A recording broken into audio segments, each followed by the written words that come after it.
Thank you.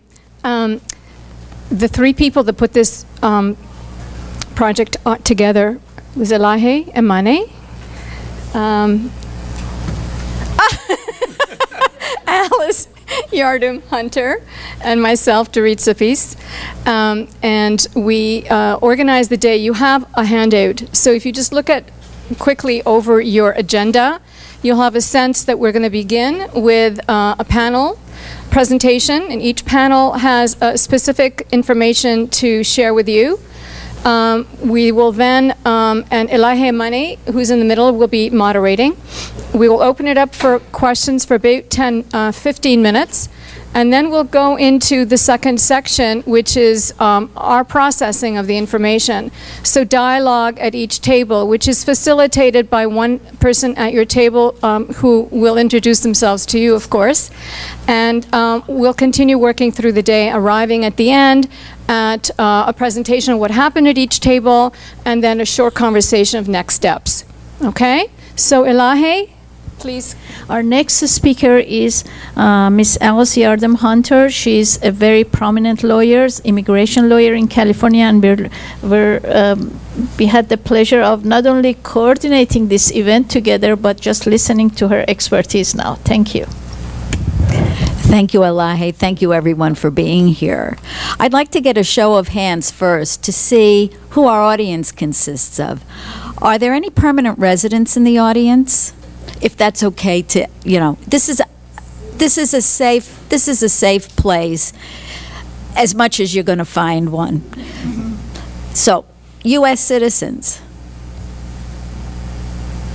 If there's anybody who has not raised your hand, you may be in lawful status, or and so anybody who has not yet raised their hand, may I see it now?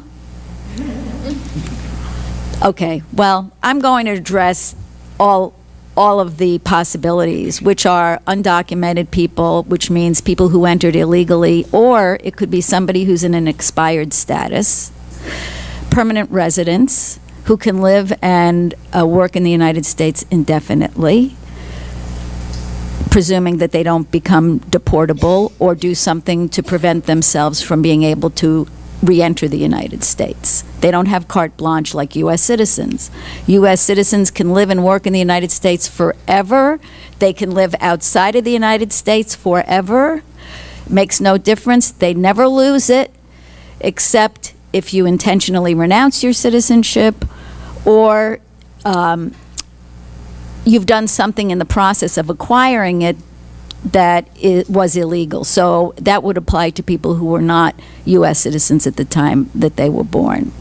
We're all affected by what's going on with the immigration implementation today. I want to say implementation because, what has happened over recent years, unfortunately, I've been in this practice for more than 30 years now.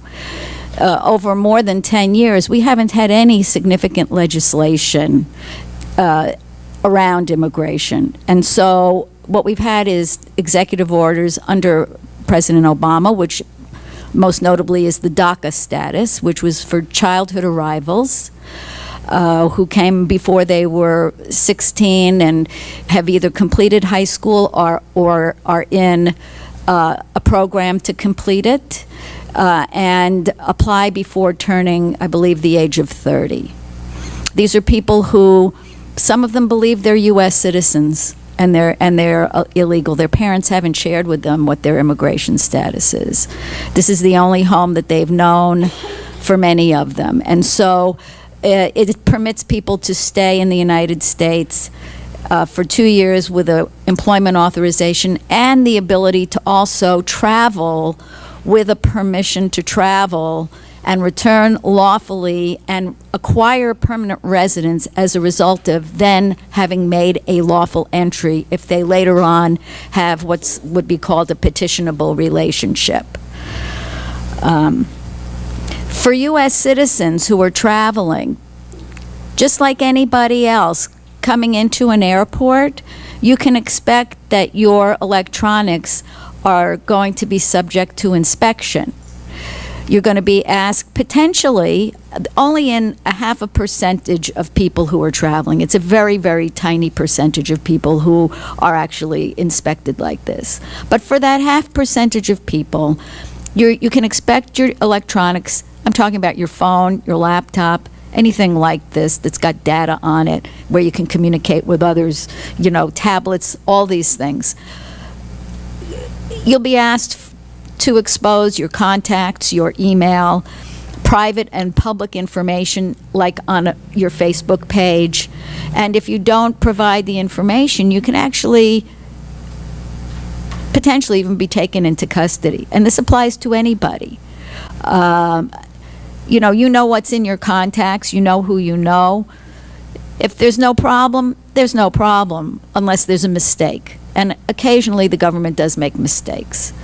But for those who have risky connections, you might find yourself having to not only have your password available, but inserting it into your device and make sure that the government's going to see everything. They can keep your electronics as well. And ship it back to you, or you can come and pick it up. They just a couple of days ago put out a kind of a press release about how you get back your stuff once they've got it.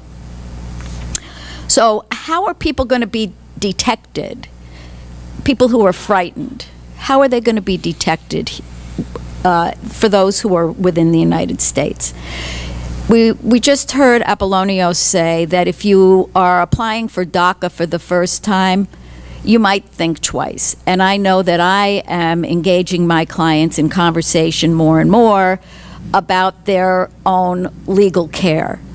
There would be many times in the past where I would advise, you make this application. It's a no-brainer. You're not going to have a problem. But now, because there's so much we don't know, and as far as what the implementation is going to be, I'm involving my clients far more in the decision-making regarding their cases. Another means is for people who have already had petitions filed, say they have a family relative like a spouse who's a U.S. citizen or permanent resident, or a sister or brother who's a permanent resident, or a parent, or a child who is at least 21 years old who is a U.S. citizen. These people can all petition for their relatives. Sometimes these petitions are filed for people where they have to wait for many, many years. This applies to anybody who's anything other than an immediate relative, which are spouses of U.S. citizens, parents of U.S. citizens who are at least 21 years old, and children of U.S. citizens who are under 21 years old. That group of people, which is the large, vast majority of people who are immigrating legally to the United States, those people don't have to wait. But everybody else being petitioned by a sibling, by a parent when you're over 21, right? Or a spouse who's a permanent resident, or a parent who's a permanent resident, these people have to wait sometimes for years. As it turns out, in recent years, people are not immigrating to the United States the way they were in the past. It's not the desirable place that we hear in the media all the time. My first client who left, and I had the idea, people are going to start leaving, I thought to myself. And in 1999, my first client left the United States.